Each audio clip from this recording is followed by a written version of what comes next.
Well, it is so cool to learn about a place where kids can plant and grow healthy foods, enjoy eating them, and earn money in the process. That's what Sproutin Up is all about, and I'm so excited for this conversation with Ann Jensen, Executive Director of Sproutin Up. Thank you so much for coming down. Are you from Fort Collins? Yes, thank you for having me. Absolutely. Okay, well, the story behind Sproutin Up makes so much sense. Can you summarize it for our viewers this morning? Sure. So 15 years ago, I started Sproutin Up, and at the time, I was working for the local health system, and I was going into neighborhoods, mostly mobile home parks, meeting kids off the bus, teaching them a health lesson, feeding them healthy snacks, and then getting them active. And I noticed that kids loved all of the fresh produce that I was bringing. But their reactions were, my parents won't buy that, or we can't afford to buy, you know, fresh fruit preserves instead of jelly. And so when I started Sproutin Up, I did it with a $300 grant from the city of Fort Collins. Okay. I put some garden beds in my backyard, and I went back to that same neighborhood after work once a week, and I set up a market that was free. And my goal was to reduce all the barriers for these families to eat healthy. So that means they didn't have to pay for the food, and they didn't have to go anywhere except their neighborhood to pick it up. And slowly over time, kids started coming to the market and asking where I got the food. And I said, well, I grew this, or my neighbor grew this.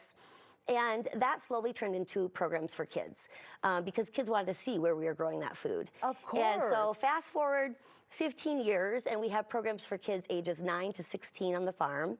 We have about 50 kids a week in the summer. And last summer, we paid them over $10,000. That's incredible. Yeah. Well, congratulations. I mean, the fact that it's grown as much as it has in the time it's been around is so neat. Now, you are located in northern Fort Collins. What is unique about the area that you serve? Sure. I think at first sight, people see Fort Collins as an affluent community, and we definitely have that population. But we also have families living in poverty and everything in between. And so our farm is in the North College corridor of Fort Collins, and families in this area have had to use their voice to come together as a community to make healthy changes. So safe bike lanes, safe crosswalks to get to grocery stores. They've really come together to make that happen. And that's been neat for us having our farm there, because that community then spills over to our farm. And those families come to our farm as a safe place and a place to get their local food. And that is amazing. What a neat story. And of course, the fact that you inspire so many kiddos, I'm sure is so rewarding. So Sproutin Up is all about kids learning about food and how they can enjoy planting and eating their own veggies. Now, what else would you say that these kiddos learn? I mean, I love this for even my own daughter. Yeah, so all of our programs incorporate regenerative agriculture lessons, and they also incorporate social emotional learning, so responsible decision making, conflict resolution. But our littlest kids learn, the focus for their lessons, in addition to those things, is around nutrition and healthy living. Okay. Our middle kids learn about philanthropy, and they do service learning projects in 55 plus communities. And our oldest kids really focus on job skills. So we teach them how to write their resume. We do educational interviews with them. Oh my goodness. And then last summer, we just finished the construction of our outdoor kitchen. So all of our kids learn how to cook. They get to stay for lunch after their program and cook a plant-based meal on the farm using a lot of the produce we grow. Okay, this is just wonderful, and what a unique opportunity for kiddos. Well, you brought a demonstration on something we can all be doing for our own gardens. Tell us what that is, Ann. Yes, so you know in Colorado we can't really plant outside right now, although today is beautiful, but it is typically in January we're not doing that. True. So microgreens are a great alternative, and you can do these in your kitchen. Okay. I love this shape because it fits in a windowsill so nicely. I love that too. Microgreens are full of vitamins, minerals, antioxidants, and they're just what you think. They're mini versions of their full-size counterparts.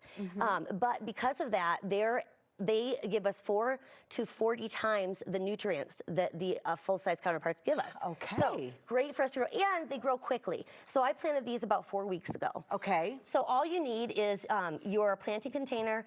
I have mine filled with potting soil, and I also have some compost mixed into there. Okay. And then you're gonna have your seeds. So those, okay. Yep, you're just gonna sprinkle your seeds in.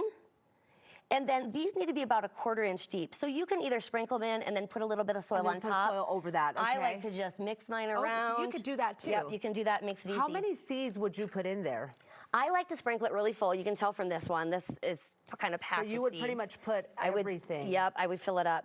Okay. The thing you have to remember with microgreens is they're pretty fragile. So you want to make sure when you water them that you're not watering from the top, but you're filling the reservoir underneath. And that your good to know. potting container has holes in it. And then that way they will just take the water up and you won't be pouring water on the top, crushing them. Don't sprinkle them from top. And that actually makes a lot of sense. That is so wonderful. Well, how can we support Sproutin Up and help you continue on this journey for so many kiddos? Well, people are welcome to volunteer. We love to have volunteers out on the farm. Some people volunteer with the kids. Some do it just working the soil and being around the plants, coming to our fundraisers, which are on our website, and then of course donating. We are a nonprofit, so we rely on donations from our community to make all of this happen and for all of our youth programs. I love it. Thank you so much, Ann, for coming with us today. And you can support Sproutin Up and learn more about Creciendo Juntos, that's growing together as a community. Donate now and give a little time, sproutinup.com.